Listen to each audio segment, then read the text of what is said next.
There is no time to recover from Chris Rock because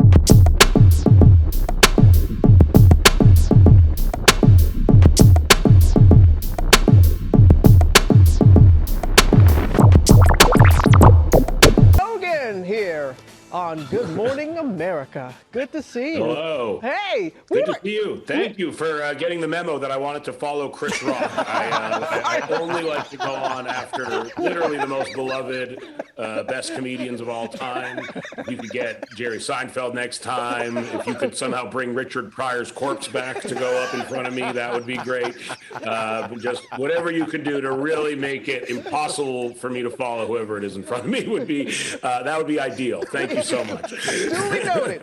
Hey, but you know, hey Seth, we were just talking about you yesterday in Pop News because of that series that you're starring in. You know, Pamela Anderson and Tommy Lee, and this photo of the '90s kind of fashion. How do you feel about that, Seth?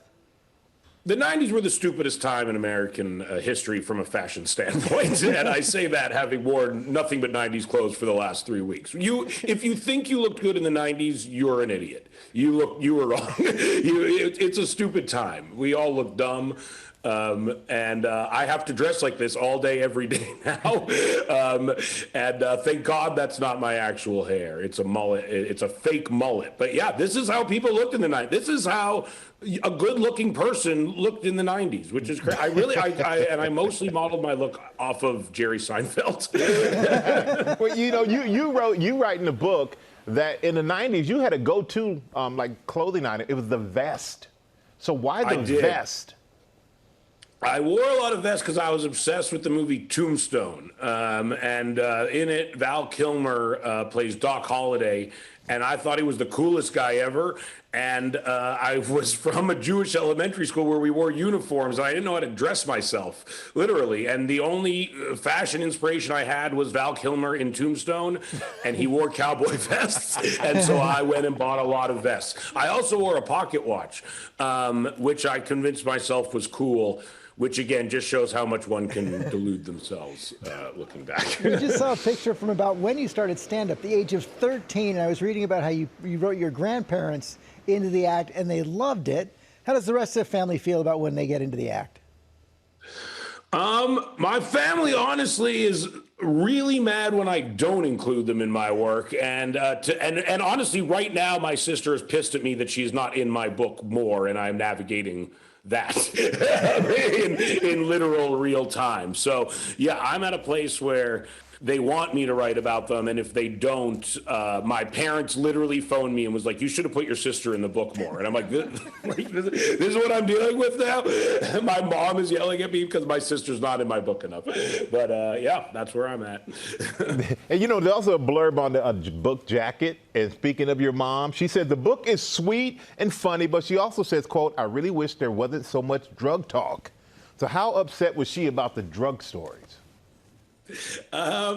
She wasn't upset per se. I think she wanted me. I mean, you know, I write about doing drugs a lot in the book, as I'm sure a lot of GMA listeners would love to hear at 7 in the morning. But truthfully, my mother gave me a good note, which is you should write about why you do drugs so much, and so I did. And so there's a good blurb in the book dedicated to why, and I recommend people read it. Yeah, that's so sweet because she said. And just know that as you're reading it, my mother made me write that. But she also said, "I'm glad he wrote it, but I'd be even more glad if he called me more." That is so true. You're just like us. You know, Mama always wants to hear from you. But there are so many great stories in here, and I was really caught off guard by the one you had a run-in with Beyonce's security at the Grammys, and that led to a little bit of an awkward moment, right? It did. I was at the Grammys to introduce Eminem and Rihanna. They had a song together. And I was backstage. Well, yeah, and there's a story as to why I'm standing in that awkward position that I never ever stand in, and that is I was backstage and I got a drink. I was drinking a Screwdriver, which is a bad drink, and I saw Beyonce, and I'd never met her before or seen her in real life even, and I'm a huge fan of hers, and she was actually talking to Gwyneth Paltrow, so it was kind of a double whammy of famous people, and I went over with far too much confidence to go say hi. And as I was walking over, her security guard's arm like literally swung out like a bat and hit me so hard that I fell back and I spilled my Screwdriver all over myself. And at that moment, a PA came up to me and said, "We need you on stage. You have to introduce Eminem and Rihanna right now." And so I went out on stage with Screwdriver spilled all over me from Beyonce's bodyguard, and that is why I'm standing with my arms in this like weird position, because my stomach is covered in a horrible vodka and orange juice stain. I'll never see Michael without thinking of the time I did Howard Stern while watching him change in his dressing room. Oh, That's that is always... right. Now I'll never see you the same either. Hey, Seth, we always love you joining us, man. We appreciate it.